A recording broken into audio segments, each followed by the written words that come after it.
আসসালামু আলাইকুম সুপ্রিয় শিক্ষার্থীবৃন্দ। আজকে আলোচনা করব নবম দশম শ্রেণীর Zainul Abedin the great artist. তো আমরা লাইন বাই লাইন একটু বোঝার চেষ্টা করি। সম্পূর্ণ না দেখলে বোঝা যাবে না যে আসলে কি বলছি বা কোথায় কি বলছি।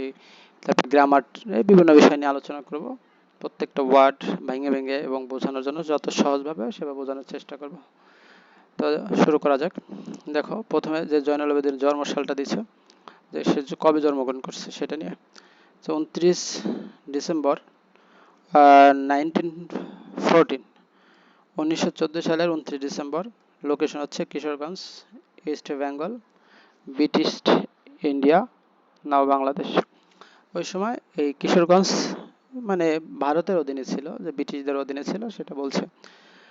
তো মারা গেলেন হলো 28 মে 1970, যে তিনি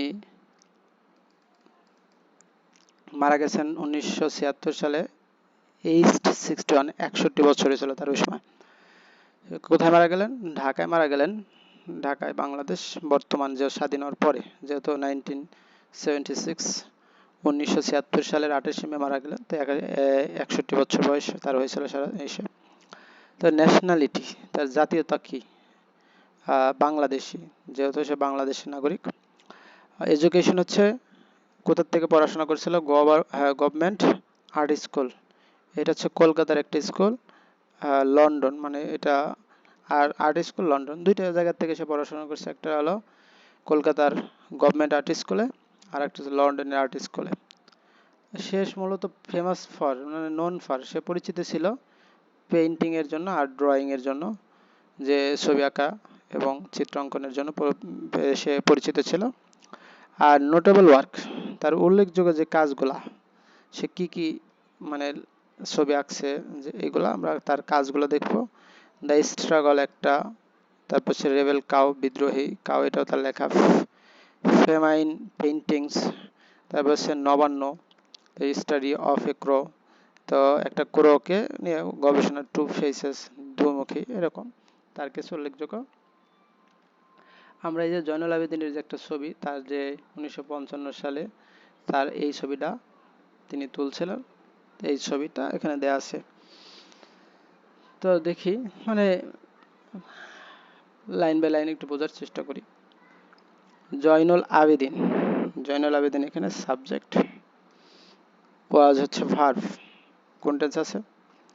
তো এটা আমরা দেখতে পাচ্ছি বি ভার্ব, বি ভার্ব হচ্ছে অ্যামিজার, আর এটার পাস্ট হচ্ছে ওয়াজার। তো জয়নুল আবেদিন ওয়াজ এ বাংলাদেশি পেইন্টার, তিনি একজন বাংলাদেশি পেইন্টার ছিল, চিত্রশিল্পী ছিল। তো ছিল অতীতকালে, যেহেতু তিনি এখন নাই, মারা গেছেন, তো অতীতকালের তার ঘটনাটা অতীতকালেই বেশি থাকবে। তো দেখি আমরা লাইন বাই লাইন বোঝার চেষ্টা করি। তো একটু ব্র্যাকেট, সাধারণত এই যে ফার্স্ট ব্র্যাকেট দিছে, তো এটা সাধারণত অতিরিক্ত তথ্য ব্যবহার করতে দেয়।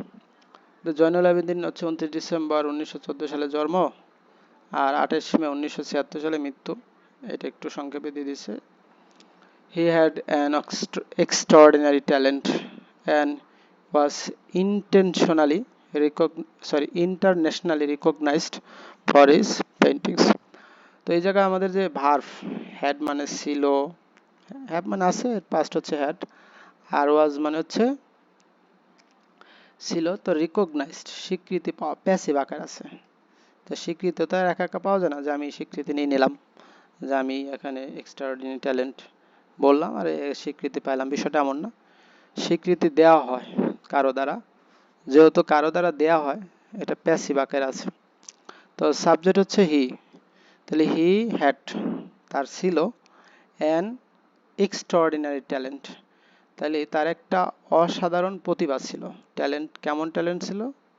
এই এক্সট্রাঅর্ডিনারি ট্যালেন্ট ছিল, অসাধারণ, অসাধারণ প্রতিভা ছিল, এটা অ্যাডজেক্টিভ। ট্যালেন্ট হচ্ছে নাউন, ট্যালেন্টটাকে ব্যাখ্যা করছে কেমন ট্যালেন্ট, অসাধারণ ট্যালেন্ট ছিল। অ্যান্ড হি ওয়াজ রিকগনাইজড, আমরা যদি ছোট করে ফেলি বাক্যটা, হি ওয়াজ রিকগনাইজড, তাকে স্বীকৃতি দেওয়া হয়েছিল, তাহলে প্যাসিভ, তো একা একা তো নেয় নাই, তাকে দেওয়া হয়েছিল। কিভাবে স্বীকৃতি দিছে, কারা দিছে? ইন্টারন্যাশনাল, আন্তর্জাতিকভাবে স্বীকৃতি দেওয়া হয়েছিল ফর হিজ পেইন্টিংস, তার এই যে পেইন্টিংস, যে তার যে ছবি আঁকা যে চিত্রগুলোর জন্য তাকে আন্তর্জাতিকভাবে স্বীকৃতি দেওয়া হয়েছিল। He became well known in 1948 through his series of paintings on the great man-made famine in Bengal during British colonial rule. তো এই বাক্যে আমরা প্রত্যেকটা ওয়ার্ডে যদি দেখি, আমি যদিও বাক্য তাহলে বড় হয়ে যাবে প্রত্যেকটা ওয়ার্ডের বাংলা করতে গেলে। তো আমরা এই যে বিকেম, এই যে বিকামের পাস্ট ফর্ম বিকেম, বিকাম মানে হওয়া, বিকেম হয়েছিল, আর হি হচ্ছে সাবজেক্ট। তো এটা সাবজেক্ট এবং ভার্বের V2 আছে, এই V2 থাকার কারণে, তো সাবজেক্ট V2 থাকার কারণে এটা সাবজেক্ট ভার্বের পাস্ট টেন্স আছে। তাহলে হি বিকেম, সে হয়েছিল, ওয়েল নন, সুপরিচিত, মানে ওয়েল নন হচ্ছে সুপরিচিত, ইন 1944 1944 সালে। তাহলে সে 19, এই যে ইন, সালের আগে ইন বসছে, যদি আমরা একটু গ্রামার দিয়ে পড়ি তাহলে সালের আগে ইন বসে। তাহলে he became well known, well known adjective, তাহলে সে সুপরিচিত ছিল ইন 1944 1944 সালে সে সুপরিচিত ছিল, থ্রো মানে মাধ্যমে, হিজ সিরিজ অফ পেইন্টিংস, এই যে হিজ সিরিজ, পজিটিভের পর নাউন আর কি, এই হিজটা positive, his series of paintings, paintings মানে যে চিত্র, যে পেইন্টিংগুলো ছিল, তাহলে অফ পেইন্টিং, তার যে ছবিগুলা পেইন্টিংগুলো ছিল, এইগুলার একটা সিরিজের মাধ্যমে 1944 সালে সে বিখ্যাত হয়েছিল। On the great man made famine, এই যে উপলক্ষে, অন এটার উপরে, কিসের উপরে পাইছিল, তাকে স্বীকৃতি পাইছিল on the great man made ফেমাইন, এই ফেমাইন হচ্ছে দুর্ভিক্ষ, আর ম্যান মেড হচ্ছে মানুষের তৈরি, মানুষের দ্বারা যেটা তৈরি হয়েছে ওইটার কথা বলতেছে। কেমন দুর্ভিক্ষ হয়েছিল? ম্যান মেড, মানুষের তৈরি যে দুর্ভিক্ষর কথা বলছে। ইন বেঙ্গল, বাংলায়, ডিউরিং চলাকালে, ব্রিটিশ কলোনিয়াল রুল, ব্রিটিশ উপনিবেশের যে শাসন, রুল মানে শাসন, ব্রিটিশ উপনিবেশের যে শাসন, এই শাসনের তোমার ম্যান মেড একটা দুর্ভিক্ষ ছিল। এই দুর্ভিক্ষে যে অবস্থা, এই কিছু সে পেইন্টিং আঁকছিল, ছবি আঁকছিল, এই ছবিটা 1944 সালে এই ছবির জন্য সে বিখ্যাত হয়েছিল সবার কাছে। He played a vital role in the art movement in Bangladesh and was the founding principal of Government Art Institute, now Faculty of Fine Arts at University of Dhaka. তো আমরা এই যে বাক্যটুকু, এইখানে আমরা একটু ভার্ব খুঁজবো, আন্ডারলাইন করব, played. তো আমরা একসাথে যদি দেই প্লে আ রোল, তো এই ভাইটালটা অ্যাডজেক্টিভ আছে, কেমন রুল সেটা বলছে, play a role, play role মানে ভূমিকা রাখা, তাহলে একসাথে আর কি, প্লে রোল অর্থ ভূমিকা রাখা, যেহেতু প্লেড আছে, ইডি আছে, ইডি যোগ করা আছে, তো এটা পাস্ট ইনডিফিনিট টেন্স আছে, সাবজেক্ট হি।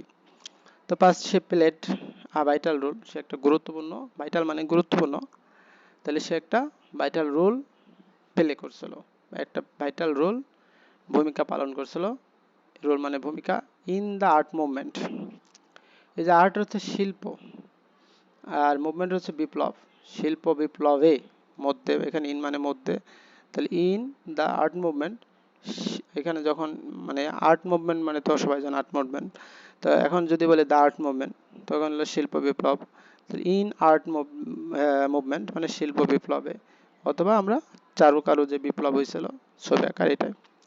ইন বাংলাদেশ, বাংলাদেশে, অ্যান্ড এই যে হি ওয়াজ, সে ছিল দ্য ফাউন্ডিং প্রিন্সিপাল, এই যে প্রিন্সিপালের একটু ব্যাখ্যা দিয়েছে, কেমন প্রিন্সিপাল ছিল, ফাউন্ডিং মানে প্রতিষ্ঠাতা। তো এখন প্রিন্সিপালের যে এই যে আইন যে যুক্ত, এটা কি নাউনের কাজ করছে নাকি অ্যাডজেক্টিভের কাজ করছে, তাহলে দ্য ফাউন্ডিং প্রিন্সিপাল, তো কেমন প্রিন্সিপাল, যদি কেমন দিয়ে তো অ্যাডজেক্টিভ পাওয়া যায়, তাহলে এটা অ্যাডজেক্টিভ, তাহলে দ্য ফাউন্ডিং প্রিন্সিপাল, তো ফাউন্ডিং প্রিন্সিপাল, তাহলে এটা পার্টিসিপল, যখন এই যে ফাউন্ডিং প্রতিষ্ঠা করে, ভার্বের সাথে আইন জয়েছে, তো আইন যে হয়ে এটা একটা অ্যাডজেক্টিভের কাজ করছে, তখন এটা participle, past participle, sorry present participle হলো। তাহলে পার্টিসিপলের কাজ করলো, যে তখন এটা অ্যাডজেক্টিভের কাজ করলো। যেমন ফাউন্ডিং প্রিন্সিপাল, প্রতিষ্ঠাতা, principal of Dhaka, sorry of the government institution of art, now faculty of fine arts at university of Dhaka. Dhaka বিশ্ববিদ্যালয়ে যে ফাইন আর্টস আমরা যেটা বলি, যে এই ফাইন আর্টসের তিনি প্রিন্সিপাল, ফাউন্ডিং প্রিন্সিপাল ছিল, প্রথম অবস্থায় ডিপার্টমেন্টের হেড ছিল। His paintings on Bengal famine are considered as his most characteristic works. তো এইখানে এই যে কনসিডার মানে বিবেচনা করা, আর কনসিডার্ড, যে বি ভার্বের পরে ভিতিরি, এমিজার ওয়াজার পরে ভিতিরি থাকলে আমরা এটাকে প্যাসিভ করব। তো আর কনসিডার্ড বিবেচিত হয় as the most characteristic work. তো এই কাজটা যে তার ফেমিন এ বেঙ্গল, এটা তো সাবজেক্ট না, এটা অবজেক্ট আছে। তাহলে কারা বিবেচনা করে, এটা তো বিবেচিত হয়, কেউ না কেউ এটা বিবেচনা করে। কারা বিবেচনা করে, তো এখন পিপল বিবেচনা করে, তো অ্যাক্টিভ এটা। তাহলে এখানে বিবেচিত হয় হিজ পেইন্টিংস অন, যে তার যে পেইন্টিং গুলা কিসের উপরে, অন বেঙ্গল ফ্যামিন, এই যে বাংলার যে দুর্ভিক্ষের উপর যে পেইন্টিং গুলা, আর কনসিডার্ড বিবেচিত হয় as his most characteristic works, তার যে এই যে উল্লেখযোগ্য যে কাজ, তার যে মানে উল্লেখযোগ্য কাজ আছে, এইগুলোর ভিতরে তার যে এই মানে বেঙ্গল ফ্যামিনের উপর যে কিছু পেইন্টিং ছিল, এইগুলা সবচেয়ে ক্যারেক্টারিস্টিক ওয়ার্কস।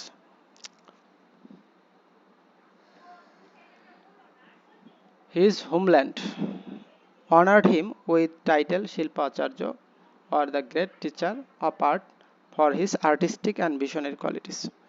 তো আমরা এই বাক্যের ভিতরে যদি দেখি, যে অনার মানে সম্মান দেয়া, এটা ভার্ব। তো এখানে সাবজেক্ট হচ্ছে হোমল্যান্ড।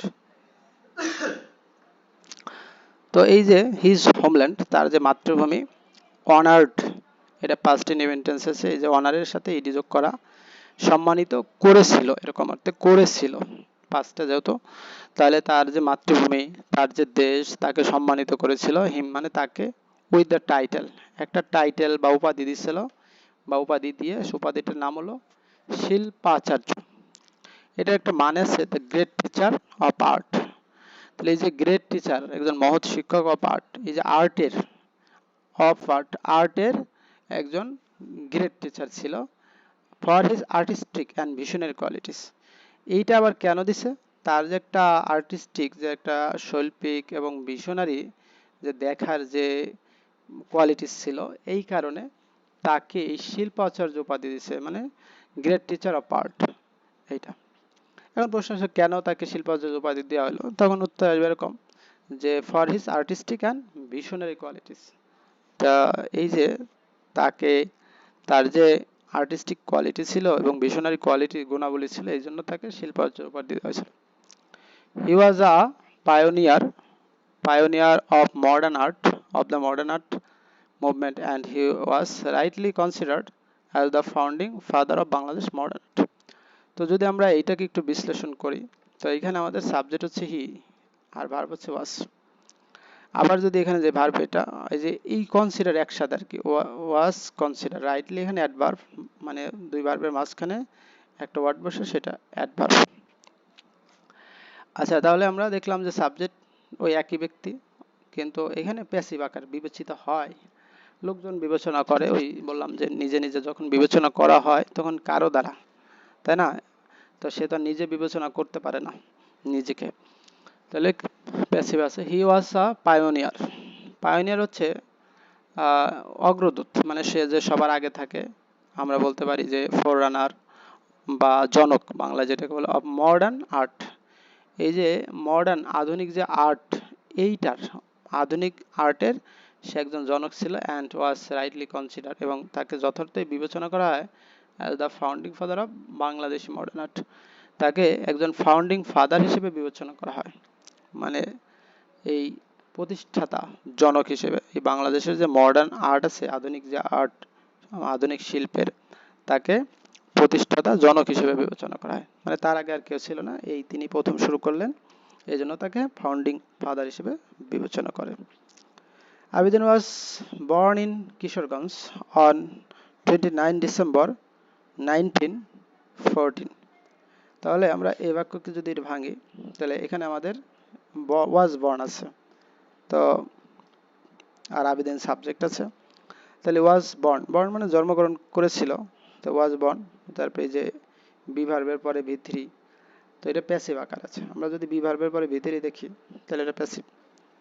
তাই আবেদিন ওয়াজ বর্ন, সে আবেদিন জন্মগ্রহণ করছিল, তাহলে একা একা তো জন্মগ্রহণ করে, তার পিতা মাতা তাকে মানে জন্ম দিয়েছিল, তাই না? তাহলে প্যারেন্টস বিয়ার, প্যারেন্টস বোর আবেদিন, তো এরকম অ্যাক্টিভ হবে, পিতা মাতা তাকে জন্ম দিয়েছিল। তবে আবেদিন বর্ন ইন কিশোরগঞ্জ, সে কিশোরগঞ্জ যে আমাদের তুলনামূলক বড় জায়গা, তাই না কিশোরগঞ্জ, এই জন্য ইন বসছে। আবার অন তারিখের আগে কি বসে? অন বসে, অন 29 ডিসেম্বর 1914, 1914 সালের 29 ডিসেম্বর তিনি কিশোরগঞ্জে জন্মগ্রহণ করেন। He spent most of his childhood near the scenic banks of the Brahmaputra river. তো এই বাক্যে আমরা সাবজেক্ট হচ্ছে হি, আর স্পেন্ট ব্যয় করে, তো স্পেন্ড হচ্ছে প্রেজেন্ট ফর্ম হলো ডি, এসপিইএনডি, কিন্তু পাস্ট হচ্ছে স্পেন্ট। তো পাস্ট ইন্ডিপেন্ডেন্স আমি প্রথমেই বলছিলাম যে গল্পটা পাস্টই আছে।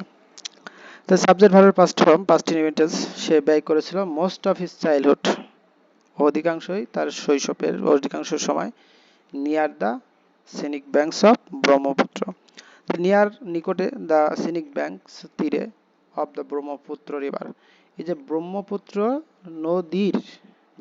নদীর তীরেই তার অধিকাংশ শৈশবের বেশিরভাগ সময় কাটছে। The river and the open nature inspired him from his early life. তাহলে আমরা দেখলাম যে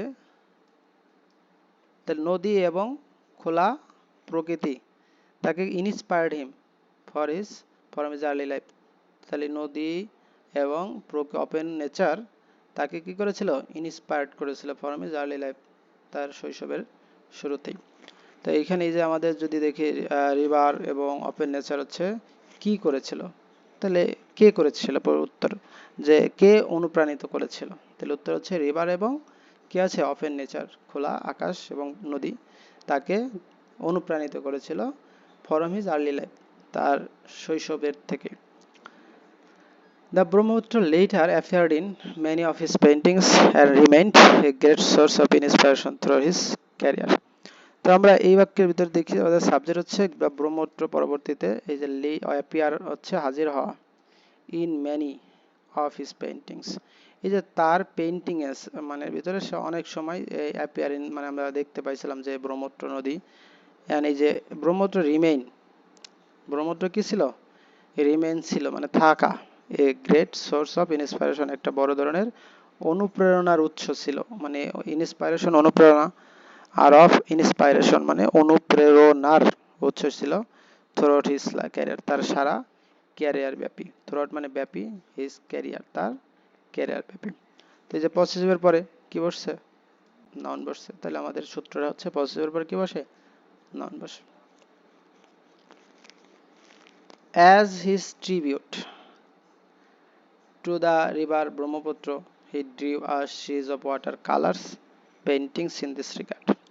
তো এখানে এই যে সাবজেক্ট হচ্ছে হি, আর ড্রিউ হচ্ছে ভার্ব, তো পাস্ট ইনডিপেন্ডেন্ট, ড্র এর পাস্ট হচ্ছে ড্রিউ, ড্র মানে আঁকা, আর ড্রিউ আঁকতো। তাহলে অ্যাজ হিজ ট্রিবিউট, তার কৃতজ্ঞতা স্বরূপ, এই যে কবির কৃতজ্ঞতা স্বরূপ, টু মানে প্রতি, টু দ্য রিভার ব্রহ্মপুত্র, তাহলে ব্রহ্মপুত্র নদীর প্রতি কৃতজ্ঞতা স্বরূপ, এই যে সম্মানের স্বরূপ, হি ড্রিউ সে এঁকেছিল আর সিরিজ অফ ওয়াটার কালার, মানে একটা সিরিজ ওয়াটার কালার জল রঙের পেন্টিং আঁকছিল ইন দিস রিগার্ড, এই বিবেচনায় যে যেহেতু তার শৈশবটা ব্রহ্মপুত্র নদীর তীরেই কেটেছে, সেহেতু তার এই নদীকে সম্মানে, নদীকে ভালোবেসে, নদীর স্মরণে তিনি তার একটা series of water colour painting আঁকছে, জল রঙের জলছাপা। This helped him earn Governor Gold Medal in All India Exhibition in 1938. তো এই বাক্যে আমরা যদি বলি দিস, এই দিস বলতে কোনটা? এই নদীটা, মানে এই যে পেন্টিং গুলো আঁকছিল না, তাহলে এই যে হেল্প, তার এই যে ছবিগুলো হেল্প সাহায্য করেছিল হিম তাকে। এখন এখানে একটা টু উজ্জ আছে, আমরা যখন হেল্প দিব, হেল্পের পর একটা এই ভার্বের আগে আর্নের আগে একটা কি আছে? টু উজ্জ আছে। তাহলে দিস হেল্প হিম, এটা তাকে সাহায্য করেছিল অতীতকালে, পাস্ট ইন্ডিপেন্ডেন্ট আছে। তাহলে আর্ন উপার্জন করতে, তাহলে টু আর্ন উপার্জন করতে, তো টু তো নাই, তাহলে লিখতে আসবে না, কিন্তু পড়তে আসবে। টু আর্ন উপার্জন করতে গভর্নরস গোল্ড মেডেল, এই যে গভর্নরের, মানে এই যে গভর্নর সরকারের যে গোল্ড মেডেল স্বর্ণপদক, in all India exhibition in 1938। তাহলে এখন এই 1938 কি আছে? সাল, সালের আগে ইন বসে, আর ইন্ডিয়ার এক্সিবিশনের মধ্যে, তো 1938 সালে তো এইটা অল ইন্ডিয়া এক্সিবিশন হয়েছিল। এখানে তিনি এই তার যে জল রঙের যে ছবিগুলা তাকে পুরস্কার আনতে সাহায্য করছে। This was the first time when he came under spotlight, and this award gave Abdin the confidence to create his own visual lifestyle. দেখো এই যে তার যে গভর্নর গোল্ড মেডেল পাইলো, এইটা ছিল কি, মানে ফার্স্ট টাইম সে পাইলো। হোয়েন, যখন এই যে কমপ্লেক্স সেন্টেন্সে হোয়েন দিয়ে যুক্ত করছে, তাহলে এটা ছিল প্রথম সময় যখন এই সাবজেক্ট হচ্ছে সে এসেছিল, কেম আন্ডার স্পটলাইট, একটা আলোচনায় আসলো, কেম আন্ডার স্পটলাইট, যে মানে একটা ফোকাসে আসলো। অ্যান্ড দিস অ্যাওয়ার্ড, এই যে পুরস্কারটা, গেভ আবদিন, আবদিনকে কি করলো? দিল। গেভ আবদিনকে এই অ্যাওয়ার্ডটা দিল দ্য কনফিডেন্স, একটা আত্মবিশ্বাস দিল, টু ক্রিয়েট, মানে ক্রিয়েট মানে সৃষ্টি করা, আর টু ক্রিয়েট হচ্ছে সৃষ্টি করতে, কি সৃষ্টি করতে? হিজ ওন ভিজুয়াল স্টাইল, এখন মানে নিজের ভিজুয়াল মানে দৃষ্টিভঙ্গি, স্টাইল, ধরন, তো নিজস্ব একটা ভিজুয়াল স্টাইল, নিজস্ব একটা স্টাইল সে তৈরি করতে সাহায্য করলো। তাহলে এই যে 1938 সালে তার যে একটা লেখা, এই ছবির পেন্টিং এর কারণে সে একটা গোল্ড মেডেল পাইলো, আর এটাই তার কনফিডেন্স লেভেলটাকে বাড়িয়ে দিল। Abidin got admitted to the Governor's School of Art in Kolkata, now Government is College of Art and Craft College, India. তাই দেখো আবেদিন গট অ্যাডমিটেড, মানে ভর্তি হওয়া, মানে হচ্ছে গট, মানে গেট অ্যাডমিটেড, তো পাস্টে যেহেতু ভর্তি হয়েছিল, গেটের পাস হচ্ছে goat, Abedin goat admitted, Abedin ভর্তি হইলো, মানে গডের পরে, মানে তো একা একা ভর্তি হয়ে যায় না, কজিপাসিভ ভার্ব, তো গডের পরে বা বি3, আবেদন ভর্তি হলো টু দ্য গভর্নমেন্ট স্কুল, এই যে সরকারি স্কুলে ভর্তি হলো, সরকারি স্কুলে, admitted to the government school of art and in কলকাতাতে, জায়গার আগে হচ্ছে নাও, এটার এখন বর্তমান নাম হচ্ছে government college of art and craft, Kolkata, India. এই জায়গায় তিনি ভর্তি হলেন। Here he earned European academic styles for 5 years. আচ্ছা, তাহলে এই যে জায়গাটা, সেইখানে তিনি আর কি করলেন? লার্ন, মানে শিখলো, পাস্ট ইন্ডিপেন্ডেন্ট আছে যেহেতু, লার্নডের পাস্ট হচ্ছে ইডি যোগ করা হয়েছে আর কি, লার্নড, ইডি। তো এই লার্নড, সে শিখলো European academic style, European academic style ছিল ফর 5 ইয়ার্স, 5 বছর ধরে, 5 বছর হতে সে 5 বছর যাবৎ সে ইউরোপিয়ান একাডেমিক স্টাইলটা শিখলো। Later, পরবর্তীতে, he joined the faculty of the same school after his graduation.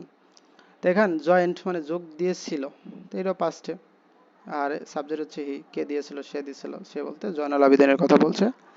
কোথায় যোগ দিয়েছিল? দ্য ফ্যাকাল্টি, মানে এই অনুষদে, অফ দ্য সেম স্কুল, ওই স্কুলের ওই অনুষদেই, যেই জায়গায় সে পড়াশোনা করছে, আফটার হিজ গ্রাজুয়েশন, তার পড়ালেখা শেষ করার পর।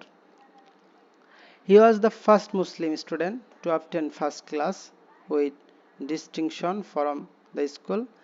আচ্ছা, তো ওয়াজ তো ভার্ব, হি ওয়াজ সে ছিল, দ্য ফার্স্ট মুসলিম স্টুডেন্ট প্রথম মুসলমান ছাত্র, টু অবটেন, অবটেন মানে পাওয়া বা অর্জন করা, টু অবটেন পেতে বা অর্জন করতে, ফার্স্ট ক্লাস উইথ ডিস্টিংশন সম্মানের সাথে, ফ্রম দ্য স্কুল স্কুল থেকে। তাহলে তিনি প্রথম মুসলিম ছাত্র ছিল যে ফার্স্ট ক্লাস পাইছে এই স্কুল থেকে। তো প্রথম মানে এর আগে কোনো মুসলমান স্টুডেন্ট এই স্কুল থেকে ফার্স্ট ক্লাস, ডিস্টিংশন মানে সম্মানের সাথে, ভালো রেজাল্টের সাথে, গর্বের সাথে, গৌরবের সাথে এর আগে কোনো মুসলমান স্টুডেন্ট ফার্স্ট ক্লাস পাস হয় নাই। ইন 1951, এই যে সালের আগে ইন বর্ষে আমরা একবার বলছিলাম, 1951 1951 সালে Zainul went to London to study at Slade School of Arts for 2 years। আমরা যদি প্রিপোজিশন দিয়ে দিয়ে পড়ি তাহলে সহজ হবে। জয়নুল ওয়েন্ট, গো মানে যা, ওয়েন্ট হলো গিয়েছিল, টু লন্ডন লন্ডনেতে, লন্ডনে লন্ডনেতে, টু মানে তে প্রতি, টু স্টাডি, স্টাডি মানে পড়ালেখা করা, আর টু স্টাডি মানে পড়ালেখা করতে, অ্যাট স্লেড স্কুল যে তুলনামূলক একটা ছোট জায়গা, স্লেড স্কুল অফ আর্ট, আর্টের স্লেড স্কুলে, ফর 2 years 2 বছরের জন্য, ফর মানে জন্য বা কারণে। তাহলে আমরা যদি বলি 1951 সালে জয়নুল লন্ডনে গিয়েছিল পড়ালেখা করতে, একটা স্লেড স্কুল আর্টে 2 বছরের জন্য। From the dissatisfaction of Oriental style and the limitation of European academic style, he was attracted to realism. আচ্ছা, তাহলে আমরা দেখলাম from the dissatisfaction, dissatisfaction হচ্ছে অসন্তুষ্টি, from the dissatisfaction মানে হতে, অশান্তি হতে, অস্বস্তি হতে, of Oriental style, Oriental মানে পাশ্চাত্য মানে পশ্চিমার যে স্টাইল, তাহলে পশ্চিমা স্টাইলের প্রতি কি ছিল, পশ্চিমা স্টাইলের প্রতি অসন্তুষ্ট হয়ে, অ্যান্ড লিমিটেশন এবং এটার কি ছিল, সীমাবদ্ধতা ছিল, অফ ইউরোপিয়ান একাডেমিক স্টাইল, তো ইউরোপিয়ান একাডেমিক স্টাইলের একটা লিমিটেশন ছিল এবং এইটার পাশ্চাত্যের প্রতি অসন্তুষ্ট হয়ে এই যে আমাদের সাবজেক্ট সে ওয়াজ অ্যাট্রাক্টেড, সে আকর্ষিত হয়েছিল, অ্যাট্রাক্টেড মানে আকর্ষিত হয়েছিল, ওয়াজ অ্যাট্রাক্টেড, তো অ্যাট্রাক্ট মানে আকর্ষণ করা, তো ওয়াজ অ্যাট্রাক্টেড আকর্ষিত হয়েছিল, প্যাসিভ আকার আছে, তাহলে ওয়াজ অ্যাট্রাক্টেড সে আকর্ষিত হয়েছিল, টু রিয়েলিজম মানে রিয়েলিজম বাস্তববাদের প্রতি, মানে একেবারে রিয়েলিটির উপরে সে অ্যাট্রাক্টেড হয়েছিল। সে ইউরোপে গেল পড়ালেখা করতে, কিন্তু ইউরোপিয়ান একাডেমিক স্টাইলগুলো তার কাছে ভালো লাগে নাই, তখন সেই বাস্তব যেটা এই রিয়েলিজমের প্রতি অ্যাট্রাক্টেড হয়েছে।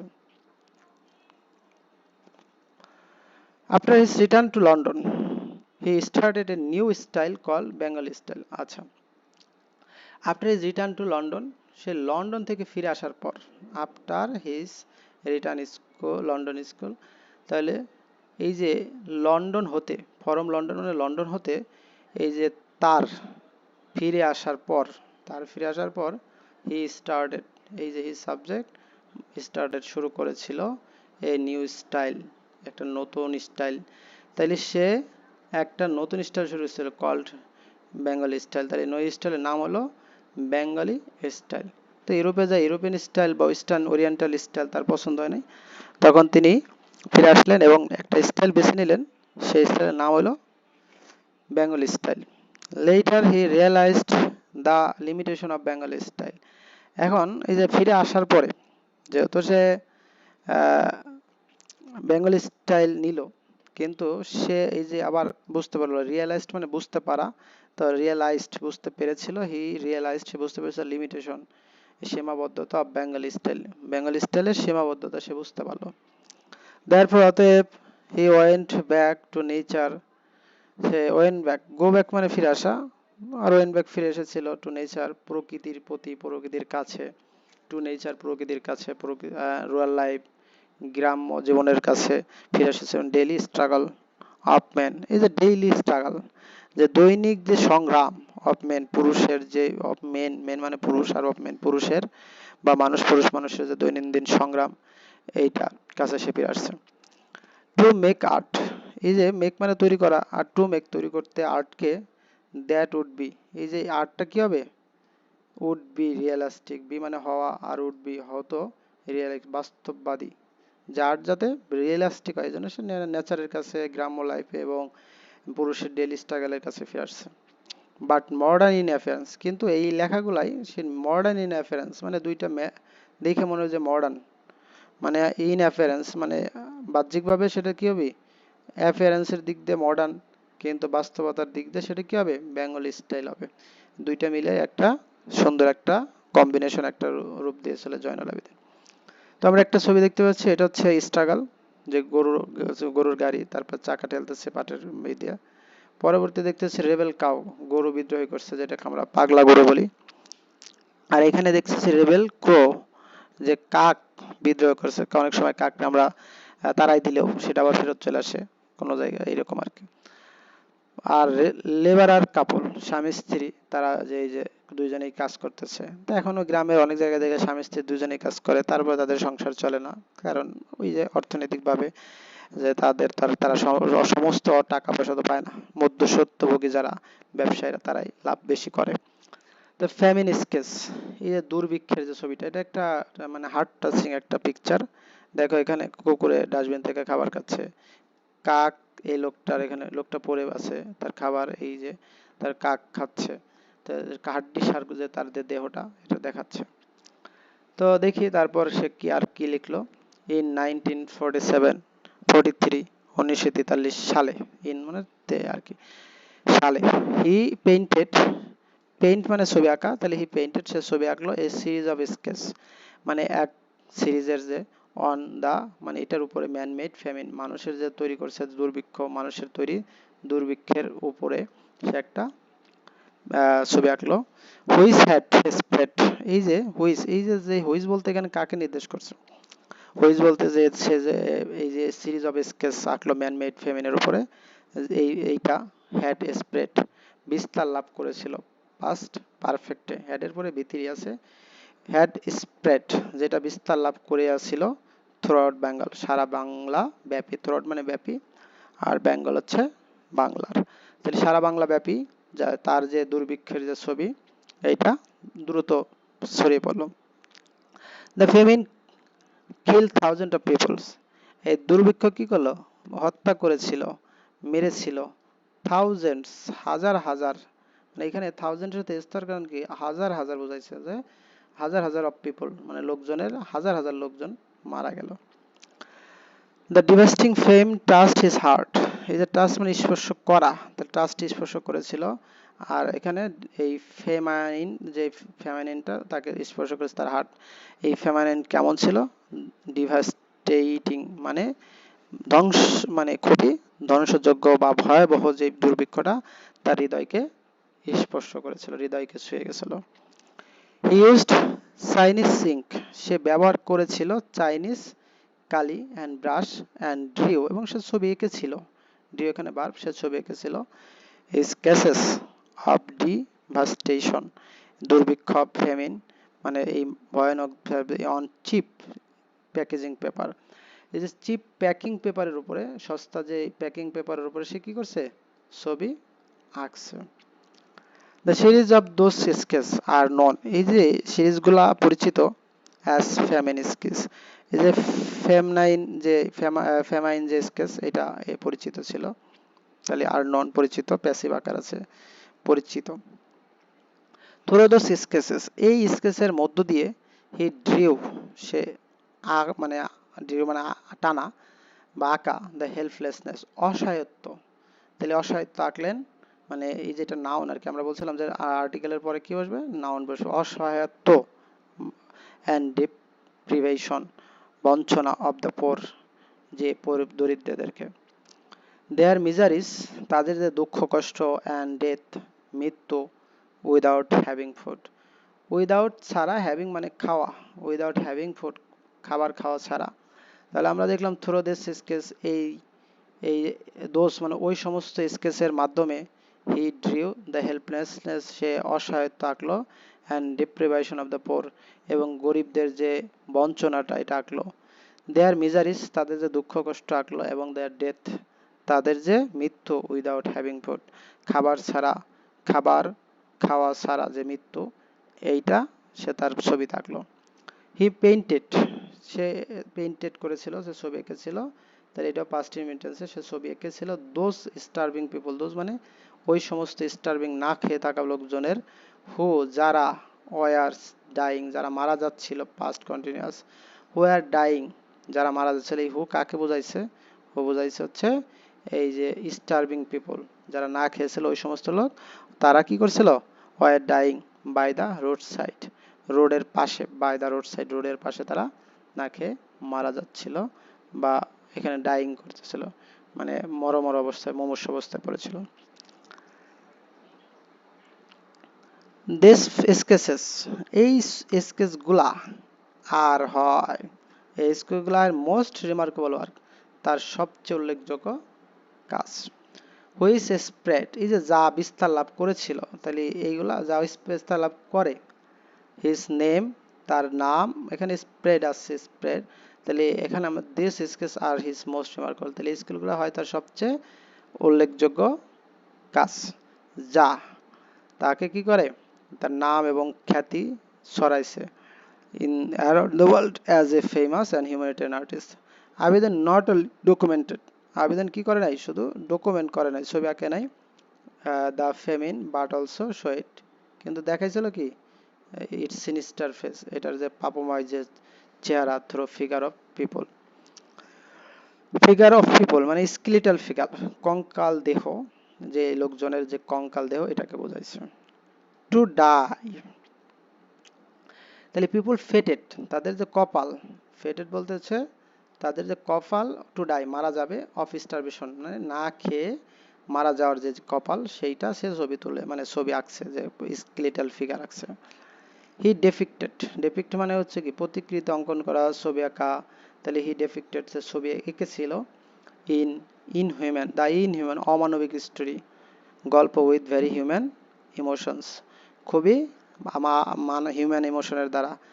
দিস ড্রয়িংস, এই যে এই ড্রয়িংগুলা, বিকেম হয়েছিল, এই ড্রয়িংগুলা কি হয়েছিল, বিকেম হয়েছিল আইকনিক ইমেজ, একটা আইকনিক ছবি হয়েছিল অফ হিউম্যান সাফারিং, মানুষের দুঃখ কষ্টের। দিস স্কেচেস, এই যে স্কেচগুলা, হেল্পড সাহায্য করেছিল হিম তাকে, টু ফাইন্ড খুঁজে পেতে, ফাইন্ড মানে খোঁজা, টু ফাইন্ড খুঁজে পেতে, হিজ ওয়ে তার পথ, ইনটু রিয়েলিস্টিক বাস্তবতায়, অ্যাপ্রোচ দ্যাট যেটা কি করেছে, রিয়েলিটি অ্যাপ্রোচ মানে সামনের দিকে এগিয়ে গেছিল, that focused on human suffering, যেটা ফোকাস করেছিল কি, হিউম্যান সাফারিংকে, স্ট্রাগল অ্যান্ড প্রোটেস্ট সংগ্রাম এবং প্রতিরোধ। থ্রো 60 ফিট মানে 65 ফিট স্ক্রলের মধ্য দিয়ে, হি ডেপিক্টেড সাবজেক্ট হি, আর ভার্ব হচ্ছে ডেপিক্টেড, পাস্ট সে প্রতিক্রিয়া করলো দ্য মাস মুভমেন্ট, গণ আন্দোলন ইন 1969, 1969 সালের যে গণ আন্দোলন হয়েছিল, এটার প্রতিকৃত সে আঁকলো। উইথ 30 ফিট মানে 30 ফিট স্ক্রল পেইন্টিং, স্ক্রল হচ্ছে যেটা বাস করা থাকে, যে হলে মানে পাটির মতো বাস করা হয়, যে পাটি এগুলো মানে ফোল্ড করা হইতেছে। পেইন্টিং কল মনপুরা, তাহলে তিনি 1969 নিয়ে যে একটা আঁকলেন পেইন্টিং, সেটার নাম দিল Monpura, and he showed a devastating cyclone in the, আচ্ছা তাহলে আমরা দেখলাম যে 65 ফুট একটা স্ক্রল আঁকলেন, ডেপিক্ট ম্যাস মুভমেন্ট 1970 সালে with 30 feet scroll painting Monpura, তাহলে 65 ফিট হলো একটা স্ক্রল আঁকছে ম্যাস মুভমেন্টের উপরে 69, এবং 30 ফিট স্ক্রল আঁকছে, এটা একটা মনপুরা, যেটা হি শোড যে দেখিয়েছিল, শো মানে দেখানো, আর শোড হচ্ছে দেখিয়েছিল, দ্য ডিভাস্টিং সাইক্লোন একটা ভয়ানক সাইক্লোন দুর্ভিক্ষ মানে ঘূর্ণিঝড় দেখাচ্ছিল অফ 1970 সালের দুর্ভিক্ষ, যে সেটা দেখাইছিল ভয়ানক দুর্ভিক্ষ, the suffering of the people, এখন দ্য সাফারিং দুঃখ কষ্ট, অফ দ্য পিপল লোকজনের যে দুঃখ কষ্ট, এইটা সেই দুর্ভিক্ষর মানে মনপুরার মাধ্যমে 1970 সালের যে দুর্ভিক্ষ ছিল এটার মধ্যে দেখাইছে। থ্রু হার লেটার স্কেচ, তার যে পরবর্তী স্কেচের মধ্য দিয়ে, হি রিমেম্বার্ড সে স্মরণ করেছিল দ্য পিপল হু ডাইড যারা মারা গেল, ইন দ্যাট ক্যালামিটি এই দুর্যোগে যারা মারা গেছে, সে তাদেরকে রিমেম্বার করলো, স্মরণ করলো, যারা হু ডাইড যারা মারা গেল, ইন দ্যাট ক্যালামিটি। ইন 1975 সালে জয়নুল আবেদিন সেট আপ মানে প্রতিষ্ঠা করা বা মানে প্রতিষ্ঠা করলো এ ফক মিউজিয়াম, ফক মানে লোক, মিউজিয়াম সে জাদুঘর প্রতিষ্ঠা করলো, স্থাপন করলো এট সোনারগাঁও। কোথায় করলো? সোনারগাঁও করলো। অ্যান্ড আর কি করলো? গ্যালারি, একটা গ্যালারি প্রতিষ্ঠা করলো ইন ময়মনসিংহ। কোথায় করেছেন গ্যালারি? ময়মনসিংহ নেমড শিল্পাচার্য জয়নুল আবেদিন মিউজিয়াম। তাহলে সে দুইটা জিনিস, একটা করছিল ফক মিউজিয়াম সোনারগাঁতে যে লোক জাদুঘর, আর একটা হচ্ছে গ্যালারি প্রতিষ্ঠা করলো ময়মনসিংহ, সেখানে নাম দিল শিল্পাচার্য Zainul Abedin museum. He became very actively involve. তাহলে আমরা যদি বলি হি বিকেম ইনভলভ, তাহলে বিকাম মানে হওয়া, আর বিকেম হয়েছিল, হি বিকেম সে হয়েছিল, ইনভলভ যুক্ত হয়েছিল, তাই অ্যাক্টিভলি মানে সক্রিয়ভাবে। কিভাবে যুক্ত হয়েছিল? সক্রিয়ভাবে যুক্ত হয়েছিল ইন এ মুভমেন্ট। কিসে যুক্ত হয়েছে? ইন এ মুভমেন্ট, একটা আন্দোলনে, টু প্রিজার্ভ রক্ষা করতে, সংরক্ষণ করতে, দ্য হেরিটেজ ঐতিহ্য অফ বেঙ্গল বাংলার। তাহলে বেঙ্গল বাংলা, অফ বেঙ্গল বাংলার যে ঐতিহ্য সংরক্ষণ করতে সে সক্রিয়ভাবে একটা আন্দোলনে সক্রিয় হয়েছিল।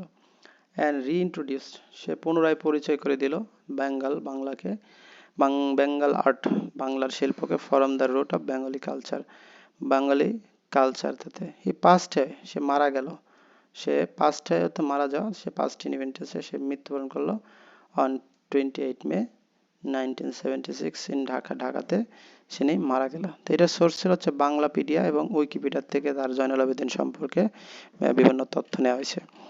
তো ধন্যবাদ সবাইকে এতক্ষণ সাথে থাকার জন্য।